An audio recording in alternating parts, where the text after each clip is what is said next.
Hey everybody, Adam Culbertson here. When you finish this episode, or right now, add another Creative Typo Entertainment podcast into your feed. Here's a promo for one right now. Make sure you go and check it out.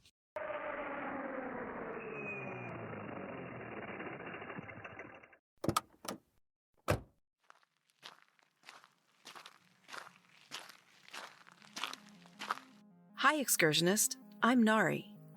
Do you know that stories have a way of taking you into a different world? Why don't you join me at the Into the Night Anthology podcast? We present you with bite-sized stories that make you question what you thought you knew. I may have something that would interest you. Everything gets old. So someday, as long as it's cared for, any item will become an antique. That includes you and me. And sometimes terrify you with what you didn't. What's happening? This can't be real. You can see us, but you are powerless to stop us. Bring a friend along when you find us on your favorite podcast directory. And make sure to follow us on Twitter at Into the Night Pod so you never miss an episode. Remember, you should never wander these twisted paths alone. In fact, look, the first path is just ahead. Are you ready? Follow me.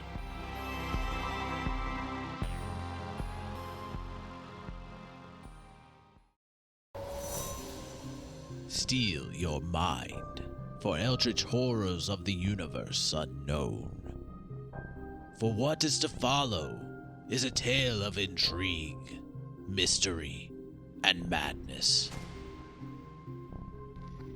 You're listening to Microphones and Monsters.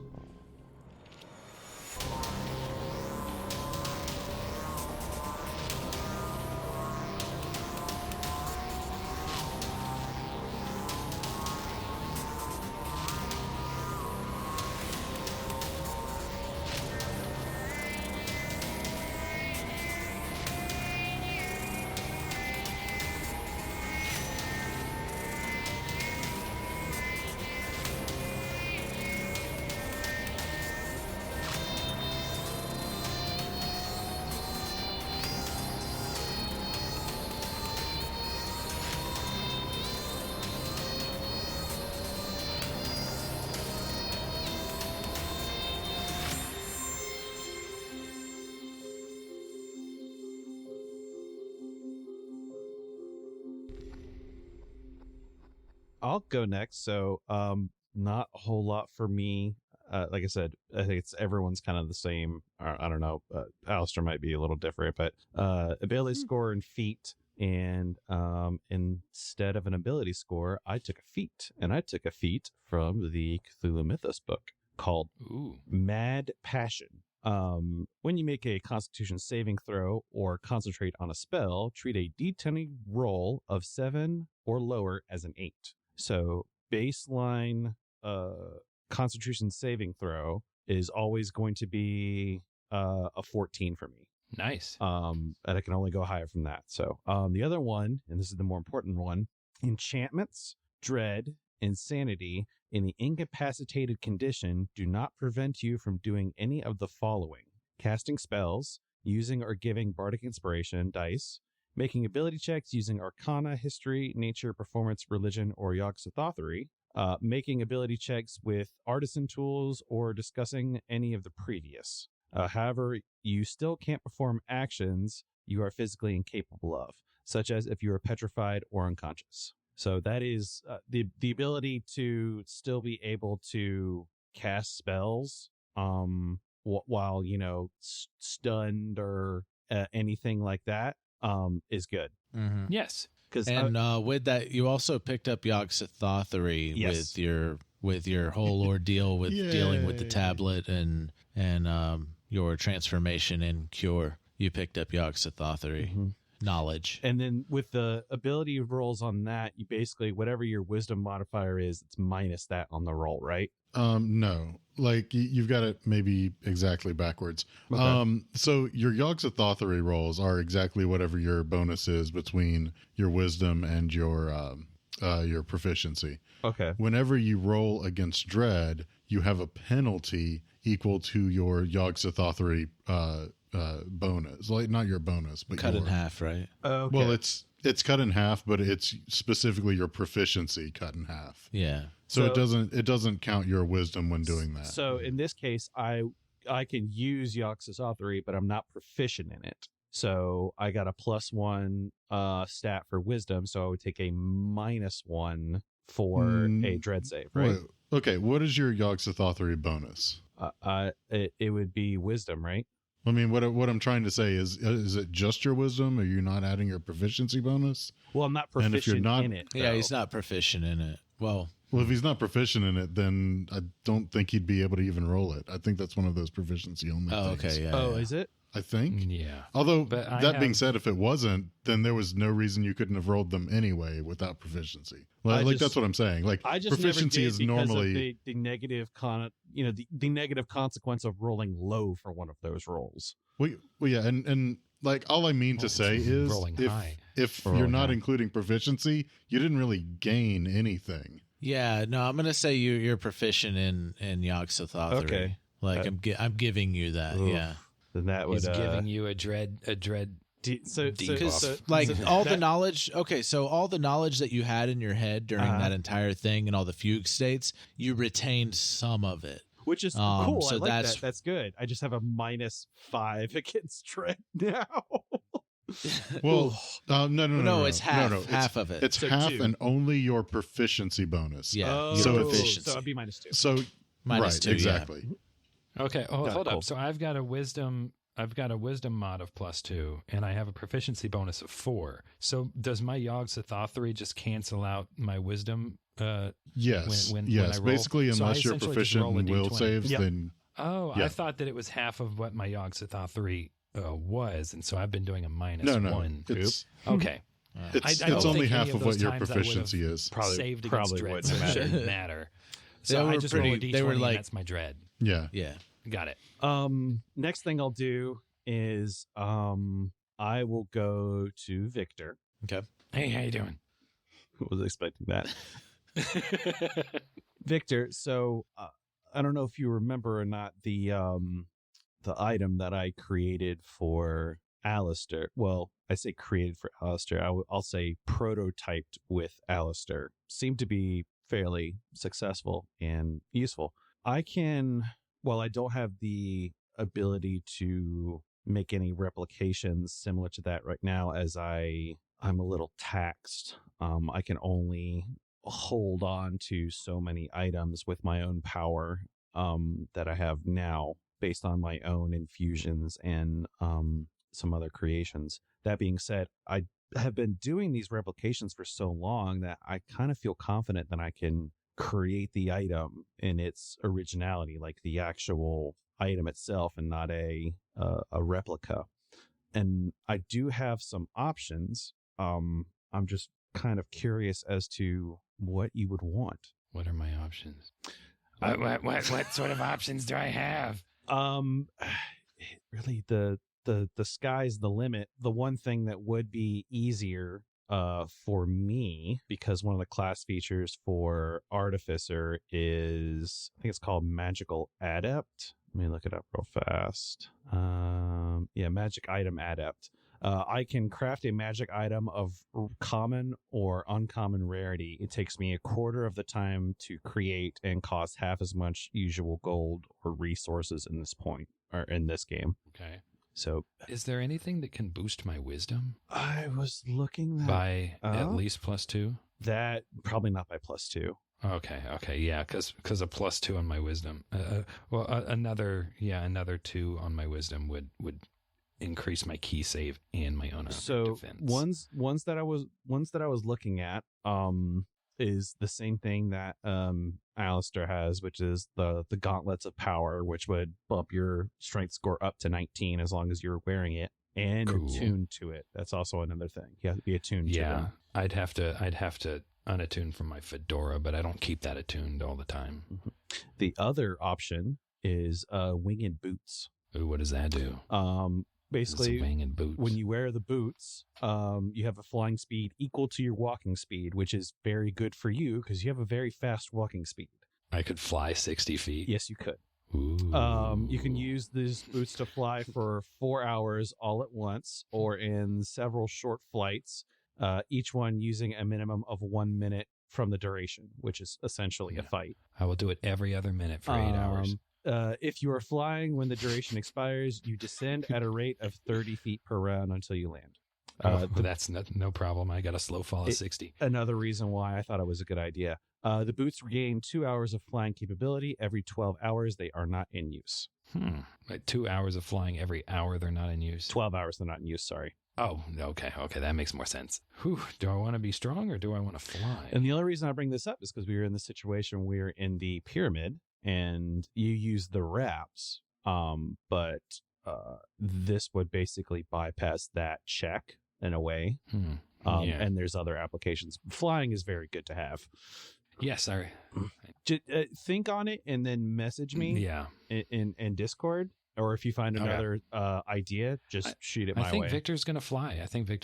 So if you make me those boots, I can fly. Yes, I will probably make some modifications to the original design. I think putting actual wings on a boot is what's the word? Archaic. It would clash with my tie. Yes, it would not look good. That's what I was going for. But I'm thinking of maybe incorporating some of my mech suit technology to give it some more. So like you could put like a button on the tongue of the shoe, like wingtip shoes. I could pump up to give me air. Not really. I was thinking more so creating a magical field that would basically repulse yourself from the ground, be able to hold that repulsion for a given amount of time instead of using physical wings to fly. It's much more akin to the things I work on. But it will take me a little bit of time, and I'll need to gather a few necessary pieces in order to put it together. But after doing all of these replications, I'm pretty confident that I can do this in fairly a quick amount of time. Well, thank you. I don't really have anything to give you. You have watched my back for I can't even think of how many times, and figuratively and literally carried me in some regards. So think nothing of it. Well, thank you so much. Yeah, and I'm just glad that the original prototype that I developed for Aleister didn't blow up. So that's why I'm kind of confident with this one. Anyway, I'm going to go do that, and then I'm also going to go fix my suit because it is in pieces and not useful at the moment. So can I help? Julian's going to give like a very sharp response to Victor and kind of be a little bug-eyed and defensive about it. Be like, no. I will fix the mech suit. It's fine. You don't. No, please don't. I appreciate the offer, but I have it under control. Okay, because I still remember how all that truck works. So I thought it might be similar. No. It's fine. I enjoy working on it. It's something that allows me to really focus on work. So yeah. In that case, I'll bring you and Verspar some snacks later. Yes. I'll that'll work. Awesome. Mm-hmm. Yeah, Victor wasn't going to let you get away without him doing something for you.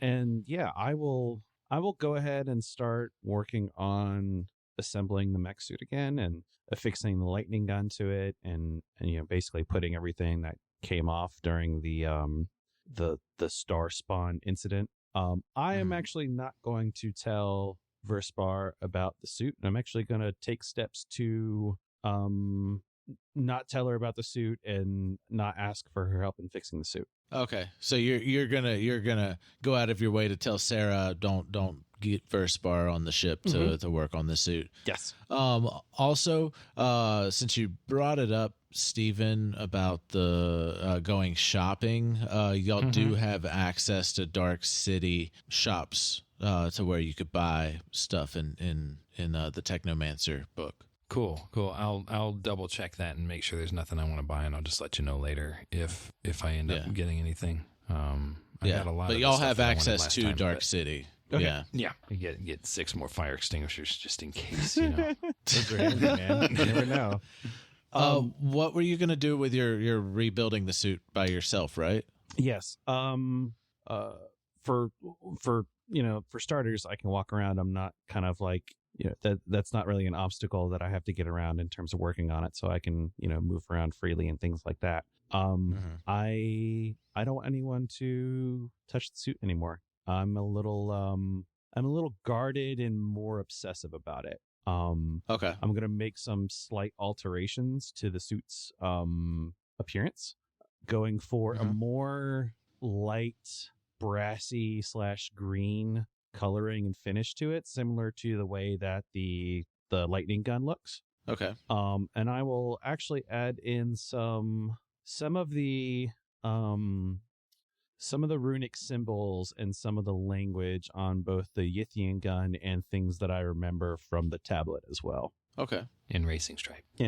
Like how many symbols? Like, is it going to be all over it? How crude is the engravings, or is it very smooth engraved? I would do it with a amount of precision. Like I would try to like machine it into the actual pieces. Like it wouldn't be like me scraping it or anything like that. Like I would actually do a your machine relatively good job.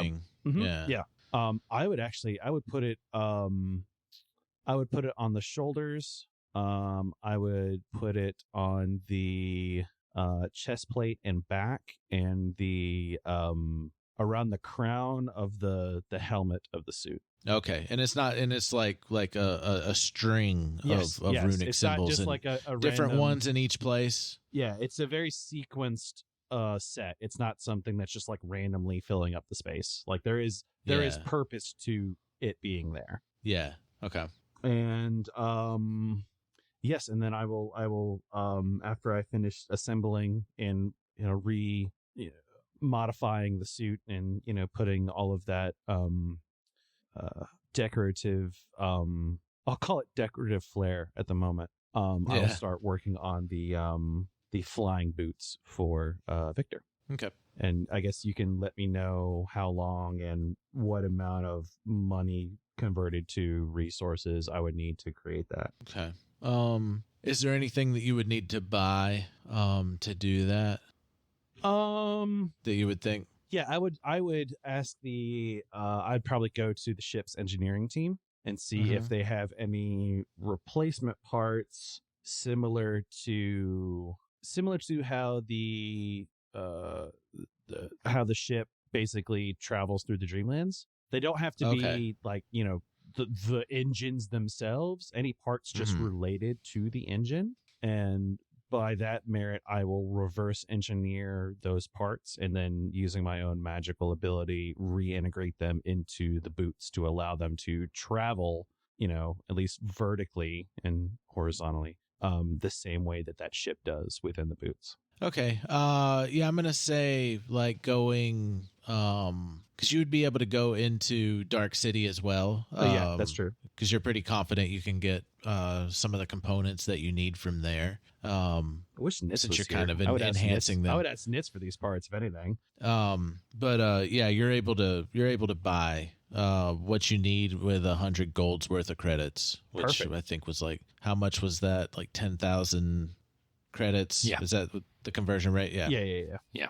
Perfect. I can pay that right now. No problem. All right. And and you do have the option to buy more ammo, different weapons if you need different attachments for the mech as well.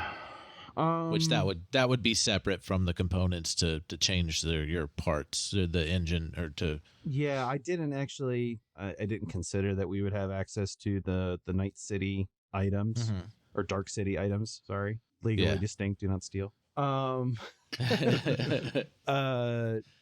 actually go through that list, and if there's anything, okay, I can bring it up. All right, and that's it for you. That's it for me. Okay, Aleister. Saving the best for last. Boo this man. All right. Anyway, so Aleister got basically 3 things on this level. The first of which is HP, gaining an additional 9, putting him at total 85.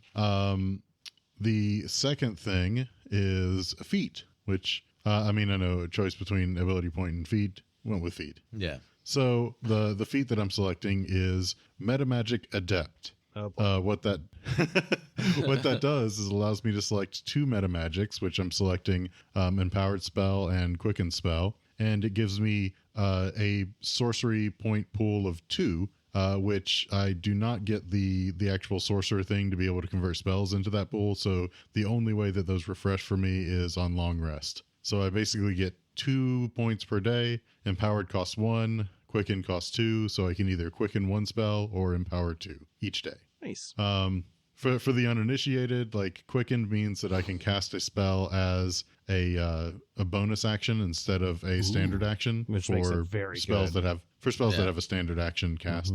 And empowered means a little different in 5e than it did previously. It means that I can use my charisma bonus.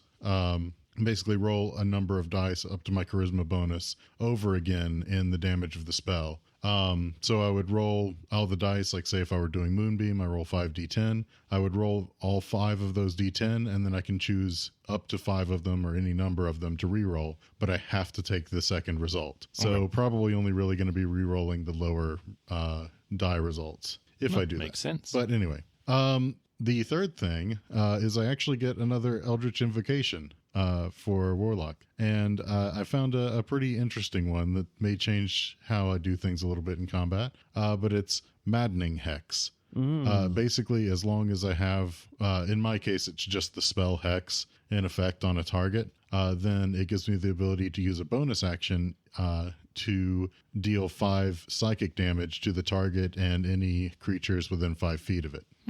It's pretty simple, but it's just an extra little bit of damage that can potentially be done as bonus actions. Nice. Which Aleister didn't really have before. Yeah, which Aleister has been notoriously not using bonus actions most of the time. Victor uses bonus actions on a regular basis. Got it. Yep. Otherwise, I'm just vastly underpowered. It's a huge part of Monk's utilities, so yeah. Yeah, exactly. And as for downtime, Aleister obviously will spend some time with Evangeline and Robo Shadow. Yeah. Shadowbot? Like Shadowbot. I don't know what we're calling it. He prefers just to be called Shadow. But everybody else keeps referring to him as Shadowbot. He's Nightbot. Nightbot. So aside from that, also Aleister would like to spend time on the ship, assuming that there is some library of sorts or maybe repository of information that he could perhaps peruse. Yeah, they would have a database of things going on. So, what are you looking for in that database? Looking for primarily things revolving around Tulzscha and the body parts of Tulzscha. I don't know why I asked. Because that's all you ever look for. Just that and anything that maybe revolves around like time manipulation. Yeah. All right. So, what you're finding, their database seems to be focusing a lot on the players in this war. And while Tulzscha is considered a player, Tulzscha has basically removed himself from any affiliation with anybody and is kind of a chaotic rogue in the situation and popping up here and there and altering events, and not really making any sense or making it easier for either side. If anything, it's causing more problems for everybody in general. Like you do. Yeah. He's Eldritch Han Solo. Tulzscha itself basically the theory is that Tulzscha has its own Agenda. Yeah. But what the goal is for Tulzscha is completely unknown. Interesting. Just knows that it doesn't align with anybody else. He's too cool for it. He is true neutral. Which is amazing. Well, or It's chaotic neutral. A fire that's too cool for everyone else. Man, you wouldn't even understand, man. It's all like green and stuff. I'm just on another level, okay? The body parts of Tulzscha. Well, they've already put you in the system that you have 3 body parts of Tulzscha, and they also have. They don't know how many parts they have, but they have another cat in the database that's a Saturnian cat, and you pull it up and they have a holographic image of that Saturnian cat that you 3 encountered after you woke up from the nightmare in the pyramid. Does it have any kind of like name or whereabouts or anything like that? Bill. That's Ted. Thought I had a name. Whoa. Oh, dude, that's like radical. Okay, so his name is Detlib. Detlib? Yeah. Wait, how do you spell that? Detlllib. Not to be accused with deadlift. I'm just going to throw an apostrophe in there because it feels like it should have an apostrophe. Yeah. Yeah. Det apostrophe lib or D apostrophe to lib. It feels like with a name like that, there's going to be an apostrophe. Yeah, Detlib. Yeah, they don't know how many body parts he has, but they also don't know his intentions either, other than it seems like over time, he kind of follows the wake of what Tulzscha is doing out in the universe, multiverse. And let's see, he seems to be, like I said, gaining in power, like he is acquiring body parts as time has gone on. So you know that he has at least more than one out of 3 that are possibly left. Also, the body parts aren't by universe; they are multiversal. Interesting. I guess really that would be kind of necessary. Boy, that would be a confusing mix match of like stuff. No, the body parts are multiversal.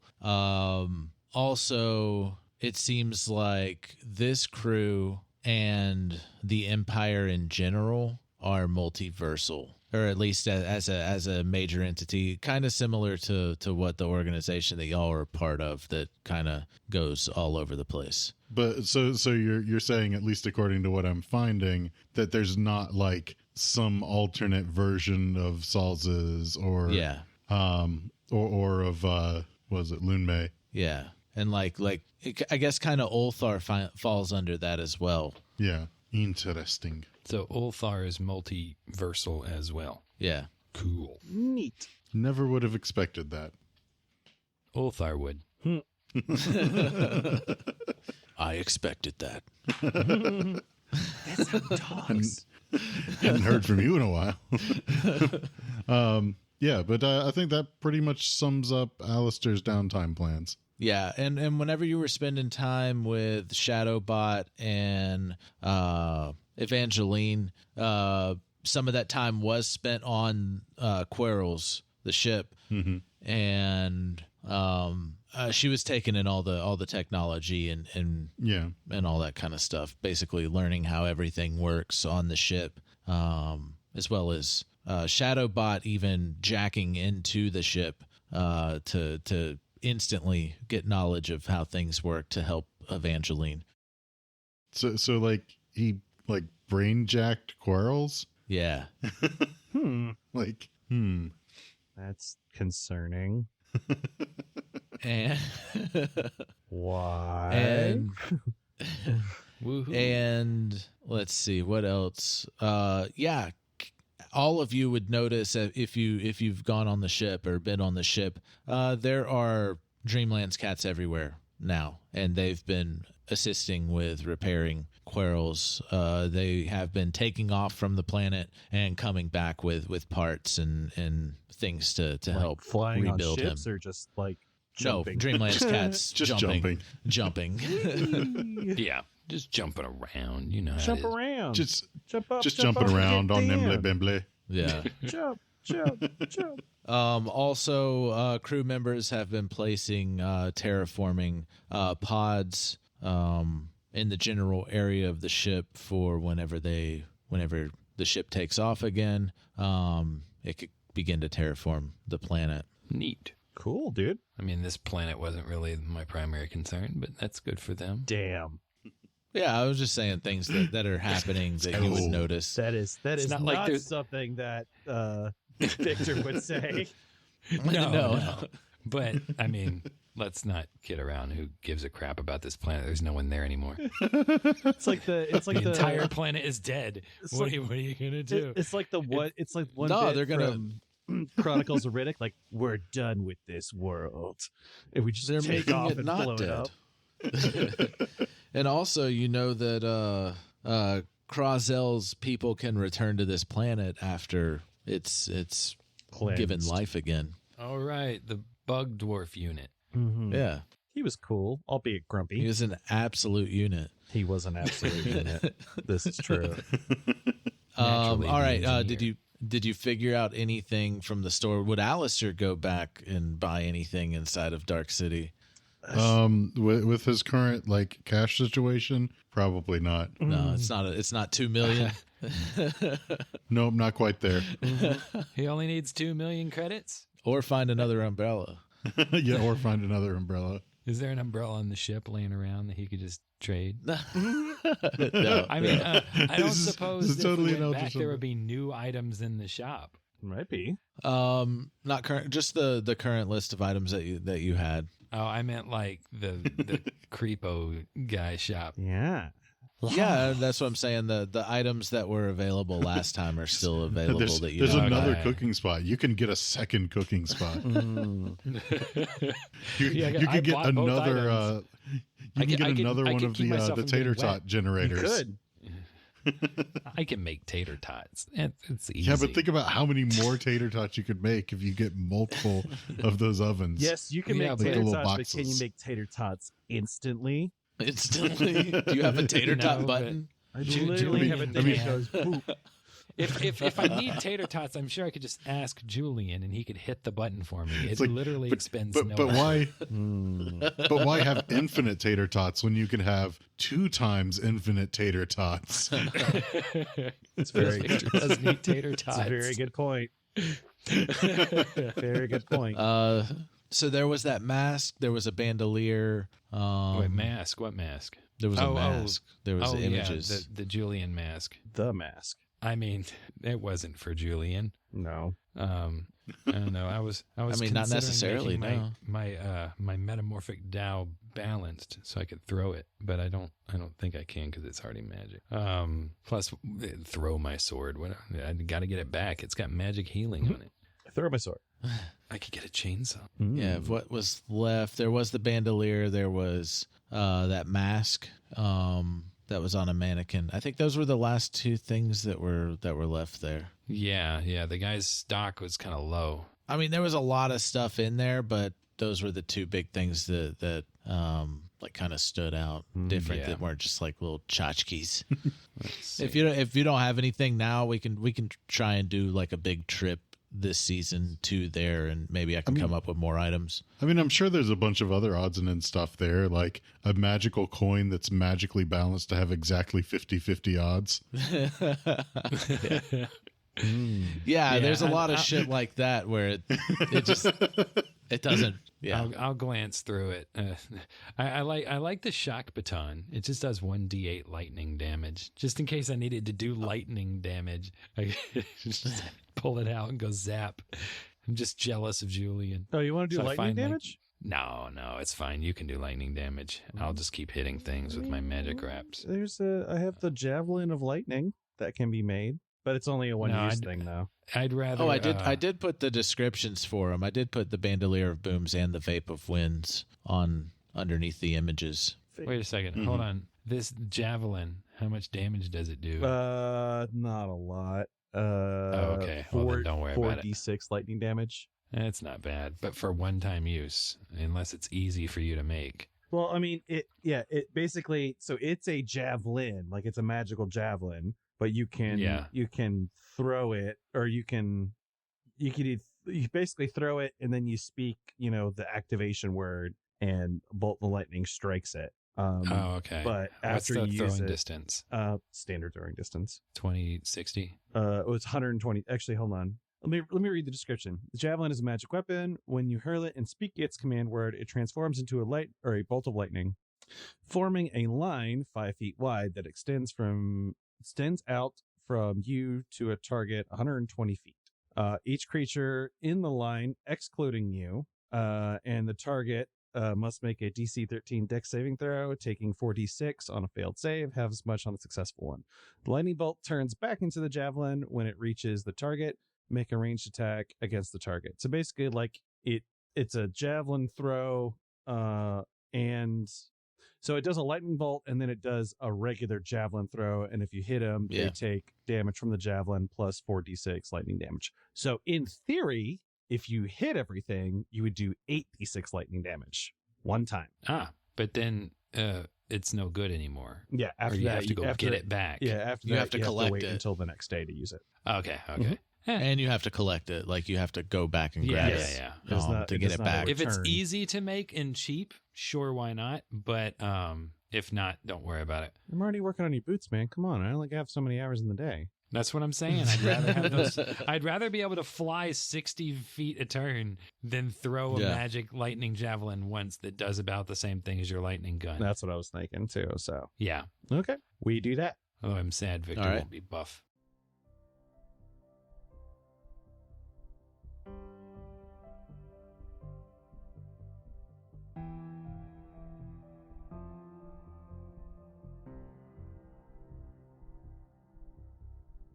Hello, everyone. It's Max. I'm a little loopy right now because I have been working quite a lot. This episode was, just kind of fun. Wanted to do a few callbacks and things like that. So, yeah, and, level up. We always get new abilities and stuff, and I'm looking forward to all of the shenanigans that also entails. So look forward to all of the new things that will be happening. Please go ahead and visit us at creativetypo.com for everything related to all of our podcasts, all of the shows we currently have. Sign up to the newsletter. Go ahead and visit the merch store. We've got a lot of new creative merch right now, and we also have any upcoming events we might be attending. We'll have lists for it there. And if you could, please visit us on Patreon. Greatly appreciate the support we get there, and it all goes to making all of our shows great. All music is written and produced by Marco Mazzei at Fallen Highway Studio. Thank you all for listening. Tune in next time. Kiss your brother, kiss your mother, kiss your lover, be good to each other. Bye.